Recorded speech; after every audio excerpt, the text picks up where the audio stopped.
പാലക്കാട് അനുവാദം ചോദിക്കാതെ തന്റെ ജോലിസ്ഥലത്ത് ഇരുന്നതിന് 48-കാരനെ കുത്തി പരിക്കേൽപ്പിച്ച തമിഴ്നാട് സ്വദേശി. KSRTC ബസ് സ്റ്റാൻഡ് പരിസരത്ത് ചെരുപ്പ് കുത്തുന്ന തമിഴ്നാട് സ്വദേശി ജയപാണ്ഡിയാണ് ആക്രമണം നടത്തിയത്. മുണ്ടൂർ ഒടുവക്കാട് സ്വദേശി രാജനെ ചെരുപ്പ് കുത്തുന്ന ആയുധം ഉപയോഗിച്ച് കുത്തുകയായിരുന്നു. രാജനെ തൃശൂർ മെഡിക്കൽ കോളേജ് ആശുപത്രിയിൽ പ്രവേശിപ്പിച്ചു. ജയപാണ്ഡിയെ പാലക്കാട് ടൗൺ സൗത്ത് പോലീസ് കസ്റ്റഡിയിലെടുത്തു. ഇക്ബാൽ അറക്കൽ നൽകും വിവരങ്ങൾ. ഇക്ബാൽ, ഈ രാജന്റെ പരിക്ക് എത്രത്തോളം ഗുരുതരമാണ്? ഒപ്പം എന്താണെന്ന് സംഭവിച്ചത്?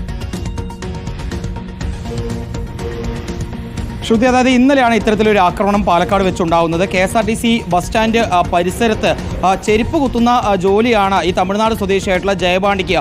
ഇന്നലെ രാത്രിയോടുകൂടി ഈ മുണ്ടൂർ സ്വദേശിയായിട്ടുള്ള രാജൻ ഈ പ്രദേശത്തേക്ക് എത്തുന്നു. അനുവാദം ചോദിക്കാതെ രാജൻ ഈ ജയപാണ്ഡിയുടെ ഈ ജോലി സ്ഥലത്ത് ഇരുന്നു എന്ന് ആരോപിച്ചുകൊണ്ടാണ് രാജനും അതുപോലെ തന്നെ ജയപാണ്ഡിയും തമ്മിൽ തർക്കമുണ്ടാകുന്നത്. ഈ തർക്കം പിന്നീട് സംഘർഷത്തിലേക്ക് നീങ്ങുന്നു. ഈ സംഘർഷത്തിനിടയിലാണ് പിന്നീട് ചെരുപ്പ് കുത്താൻ വേണ്ടി ഉപയോഗിക്കുന്ന ആയുധം ഉപയോഗിച്ചുകൊണ്ട് തമിഴ്നാട് സ്വദേശിയായിട്ടുള്ള ജയപാണ്ഡി രാജനെ കുത്തി പരിക്കേൽപ്പിക്കുന്നു. പിന്നീട് പെട്ടെന്ന് നാട്ടുകാർ ഈ മേഖലയിലേക്ക് ഓടിക്കൂടുകയായിരുന്നു. ഇവരാണ് രാജനെ സമീപത്തെ ആശുപത്രിയിലേക്ക് എത്തിക്കുന്നത്. ഈ പരിക്ക് ഗുരുതരമാണെന്ന് കണ്ടെത്തിയതിന്റെ അടിസ്ഥാനത്തിലാണ് പിന്നീട് രാജനെ വിദഗ്ധ ചികിത്സയ്ക്ക് വേണ്ടി തൃശൂർ മെഡിക്കൽ കോളേജ് ആശുപത്രിയിലേക്ക് മാറ്റുകയും ചെയ്തിട്ടുള്ളത്. ജയപാണ്ഡി ഇതിനു മുമ്പും നിരവധി കേസുകളിലെ പ്രതിയാണ് എന്നുള്ളതാണ് നിലവിൽ പോലീസ് കണ്ടെത്തിയിട്ടുള്ളത്. ഏതായാലും ജയപാണ്ഡി ഇപ്പോൾ നിലവിൽ പാലക്കാട് ടൗൺ സൗത്ത് പോലീസിന്റെ കസ്റ്റഡിയിലാണുള്ളത്.